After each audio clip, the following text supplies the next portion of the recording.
Lévitique, chapitre 25.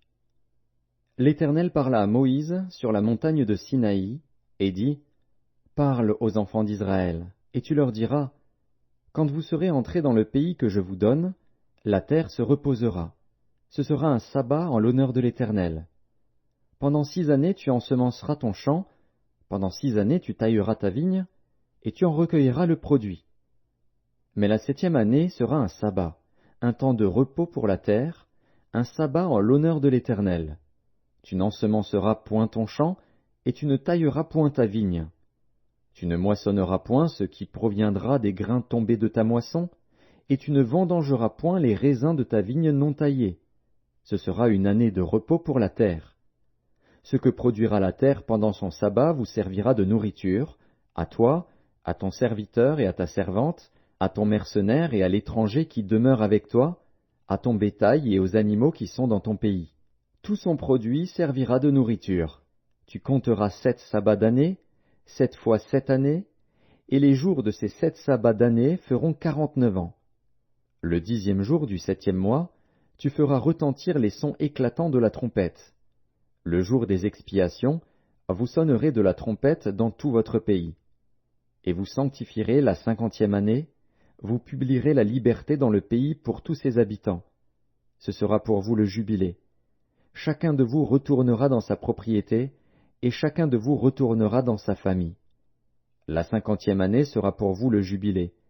Vous ne sèmerez point, vous ne moissonnerez point ce que les champs produiront d'eux-mêmes, et vous ne vendangerez point la vigne non taillée, car c'est le jubilé. Vous le regarderez comme une chose sainte. Vous mangerez le produit de vos champs. Dans cette année de jubilé, chacun de vous retournera dans sa propriété. Si vous vendez à votre prochain, ou si vous achetez de votre prochain, qu'aucun de vous ne trompe son frère. Tu achèteras de ton prochain en comptant les années depuis le jubilé, et il te vendra en comptant les années de rapport. Plus il y aura d'années, plus tu élèveras le prix, et moins il y aura d'années, plus tu le réduiras, car c'est le nombre des récoltes qu'il te vend. Aucun de vous ne trompera son prochain, et tu craindras ton Dieu, car je suis l'Éternel, votre Dieu. Mettez mes lois en pratique, observez mes ordonnances et mettez-les en pratique, et vous habiterez en sécurité dans le pays. Le pays donnera ses fruits, vous mangerez à satiété, et vous y habiterez en sécurité. Si vous dites, que mangerons-nous la 7e année, puisque nous ne sèmerons point et ne ferons point nos récoltes? Je vous accorderai ma bénédiction la 6e année, et elle donnera des produits pour 3 ans. Vous sèmerez la 8e année, et vous mangerez de l'ancienne récolte. Jusqu'à la 9e année, jusqu'à la nouvelle récolte, vous mangerez de l'ancienne. Les terres ne se vendront point à perpétuité, car le pays est à moi, car vous êtes chez moi comme étrangers et comme habitants. Dans tout le pays dont vous aurez la possession, vous établirez le droit de rachat pour les terres. Si ton frère devient pauvre et vend une portion de sa propriété, celui qui a le droit de rachat, son plus proche parent, viendra et rachètera ce qu'a vendu son frère. Si un homme n'a personne qui ait le droit de rachat et qu'il se procure lui-même de quoi faire son rachat, il comptera les années depuis la vente, restituera le surplus à l'acquéreur et retournera dans sa propriété. S'il ne trouve pas de quoi lui faire cette restitution, ce qu'il a vendu restera entre les mains de l'acquéreur jusqu'à l'année du jubilé. Au jubilé, il retournera dans sa propriété, et l'acquéreur en sortira. Si un homme vend une maison d'habitation dans une ville entourée de murs, il aura le droit de rachat jusqu'à l'accomplissement d'une année depuis la vente. Son droit de rachat durera 1 an. Mais si cette maison située dans une ville entourée de murs n'est pas rachetée avant l'accomplissement d'une année entière, elle restera à perpétuité à l'acquéreur et à ses descendants. Il n'en sortira point au jubilé. Les maisons des villages non entourés de murs seront considérées comme des fonds de terre. Elles pourront être rachetées, et l'acquéreur en sortira au jubilé.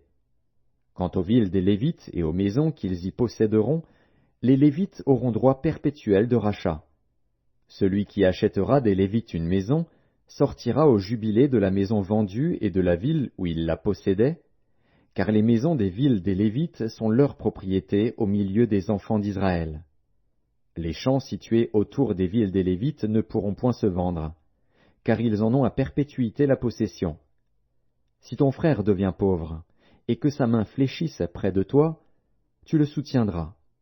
Tu feras de même pour celui qui est étranger et qui demeure dans le pays, afin qu'il vive avec toi. Tu ne tireras de lui ni intérêt ni usure, tu craindras ton Dieu, et ton frère vivra avec toi. Tu ne lui prêteras point ton argent à intérêt, et tu ne lui prêteras point tes vivres à usure.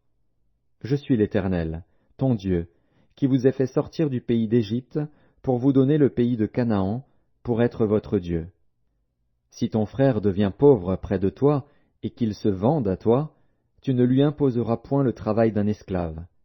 Il sera chez toi comme un mercenaire, comme celui qui y demeure. Il sera à ton service jusqu'à l'année du jubilé. Il sortira alors de chez toi, lui et ses enfants avec lui, et il retournera dans sa famille, dans la propriété de ses pères. Car ce sont mes serviteurs, que j'ai fait sortir du pays d'Égypte. Ils ne seront point vendus comme on vend des esclaves. Tu ne domineras point sur lui avec dureté, et tu craindras ton Dieu. C'est des nations qui vous entourent que tu prendras ton esclave et ta servante qui t'appartiendront, c'est d'elles que vous achèterez l'esclave et la servante. Vous pourrez aussi en acheter des enfants des étrangers qui demeureront chez toi, et de leurs familles qu'ils engendreront dans votre pays, et ils seront votre propriété. Vous les laisserez en héritage à vos enfants après vous, comme une propriété, vous les garderez comme esclaves à perpétuité. Mais à l'égard de vos frères, les enfants d'Israël, aucun de vous ne dominera avec dureté sur son frère. Si un étranger, si celui qui demeure chez toi devient riche, et que ton frère devienne pauvre près de lui et se vende à l'étranger qui demeure chez toi ou à quelqu'un de la famille de l'étranger, il y aura pour lui le droit de rachat, après qu'il se sera vendu. Un de ses frères pourra le racheter. Son oncle, ou le fils de son oncle, ou l'un de ses proches parents, pourra le racheter. Ou bien, s'il en a les ressources, il se rachètera lui-même. Il comptera avec celui qui l'a acheté depuis l'année où il s'est vendu jusqu'à l'année du jubilé, et le prix à payer dépendra du nombre d'années, lesquelles seront évaluées comme celles d'un mercenaire. S'il y a encore beaucoup d'années, il payera son rachat à raison du prix de ces années et pour lequel il a été acheté.